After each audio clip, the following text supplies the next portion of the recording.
যেহেতু এই ঘর মহান আল্লাহ রাব্বুল আলামিন প্রথমে তৈরি করেছেন, এর আগে কোনো ঘর হয় নাই, এর আগে কোনো ঘর পৃথিবীর জমিনের মধ্যে তৈরি হয় নাই।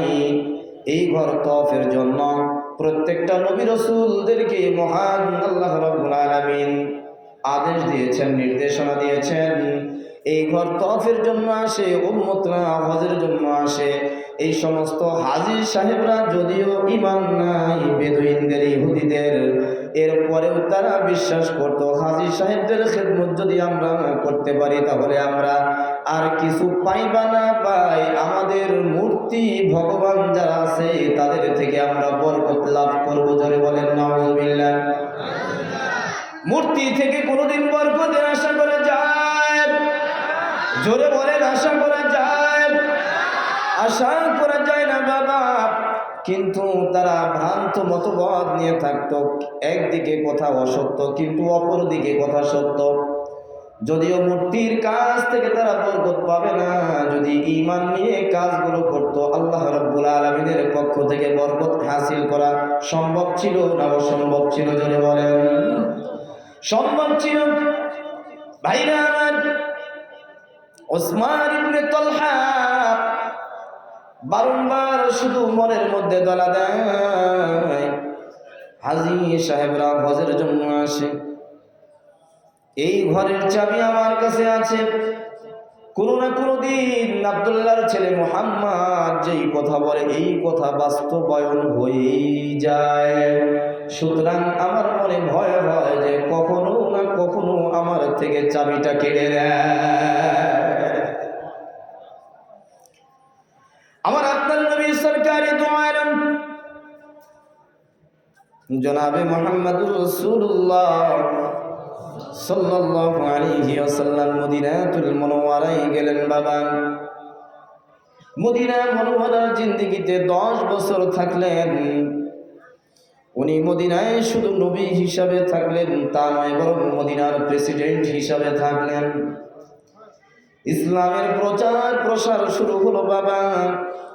এক সময় যুদ্ধের প্রয়োজন হলো। সর্বপ্রথম ইসলামের মধ্যে যে যুদ্ধ হয়, যুদ্ধের নাম কি? জোরে চিৎকার দিয়ে বলেন।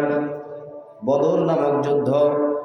বদর প্রান্তরে মুসলমানদের সংখ্যা অত্যন্ত সংখ্যালঘু, কাফেরদের সংখ্যা ছিল 3 গুণ।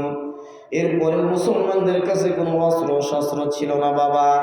বদর প্রান্তরে মহান আল্লাহ রাব্বুল আলামিনের দরবারে আমার আপনার নবী সরকারে দু আলম আল্লাহ রাব্বুল আলামিনের কাছে দোয়া করতে লাগলেন, মাওলায়ে কারীম, তুমি যদি আজকে মুসলমানদেরকে বিজয় দান না করো তাহলে পৃথিবীর ইতিহাস থেকে হয়তোবা ইসলাম উঠে যাবে।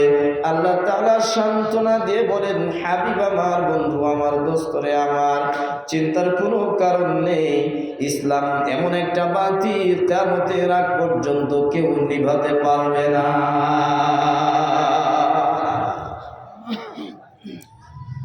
বাচ্চারা আমার, সময়ের ব্যবধানে এক সময় মদিনা থেকে ইসলামের প্রসার এমনভাবে শুরু হলো বাবা, যেটা মক্কায় ছিল না। সময়ের ব্যবধানে একবার ফাতে মক্কা হলো, মক্কা বিজয় হলো। মক্কা বিজয়ের মধ্যে কোনো যুদ্ধ করা লাগে নাই, 2-1টা খণ্ডকালীন 2-1টা যুদ্ধ হয়েছে, কিন্তু বিশালভাবে তুমুলভাবে যুদ্ধ হয় নাই। ফাতে মক্কা এটা যুদ্ধ ছাড়াই মহান আল্লাহ রাব্বুল আলামিন মুসলমানদেরকে বিজয় দিয়েছিলেন, প্রকাশ্য বিজয় দিয়েছিলেন। এই প্রকাশ্য বিজয় নামক একটা সূরা আল্লাহ রাব্বুল আলামিন কালামে পাকের মধ্যে নাযিল করেছেন। আল্লাহ পাক বলেন, ইন্না ফাতাহনা লাকা ফাতহাম মুবিনা। হাবিব আমার, দোস্ত আমার, যদি আপনার সাহাবাদের মন চায় মক্কাতুল মুকাররমায় হজ ব্রত পালনের জন্য আসবে, হজ পালনের জন্য আসবে, মক্কাতুল মুকাররমার কাফেররা আপনাদেরকে আসতে দেয় না। এটা নিয়ে গমগিন আর পেরেশানি হওয়ার কোনো কারণ নেই।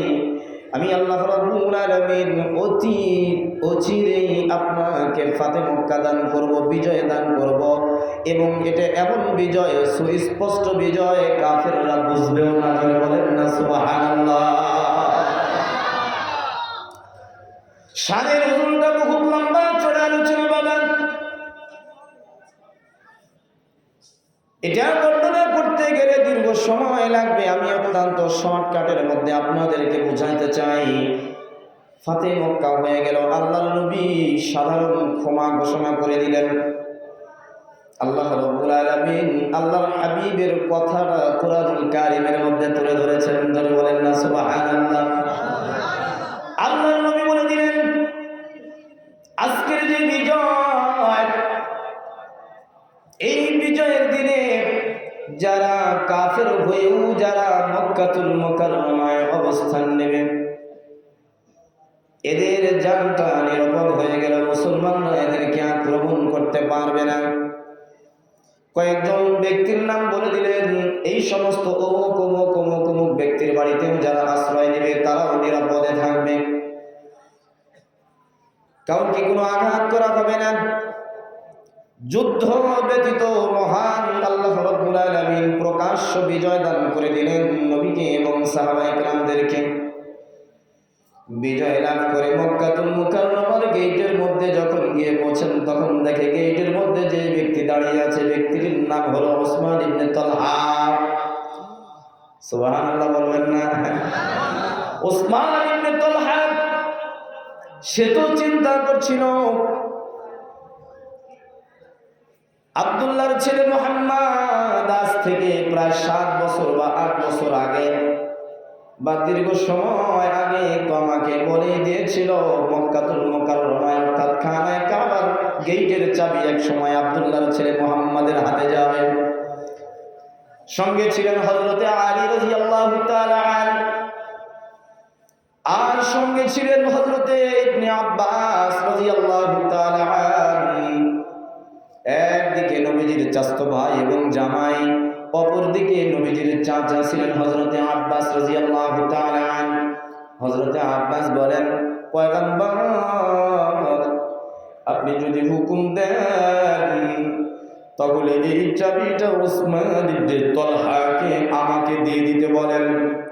এই জন্য বলেন, আপনিও যেই বংশের আমিও সেই বংশের, যদিও আপনি ভাতিজা আমি চাচা, বংশ একটাই।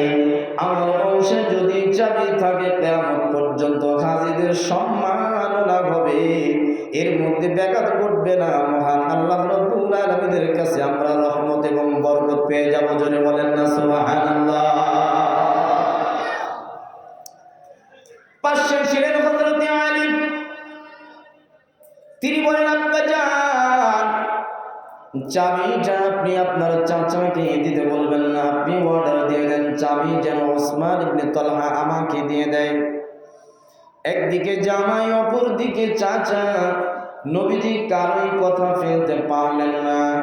কিতাবের মধ্যে যেটা ধরা হয়েছে বাবা, আল্লামা সালামুল্লাহ বনিপতি রহমাতুল্লাহি আলাইহি তিনি ধরেছেন হযরতে আলী রাদিয়াল্লাহু তাআলা আনহু যেহেতু ইবনে আব্বাস রাদিয়াল্লাহু তাআলা আনহু চাইতে বয়সে একটু কম ছিলেন। যুবক মানুষ, ইয়াং মানুষ, ইয়াং জেনারেশন যারা আছো, তোমরা একটু ভালোভাবে খেয়াল করো। তোমাদের রক্ত বড় গরম, তোমাদের দ্বারাই ইসলামের বিজয়ের পতাকা উড্ডীয়মান হয়েছে। যার গরম কথা ঠিক কিনা? হযরতে আলী রাদিয়াল্লাহু তাআলা তিনি ছিলেন ইয়া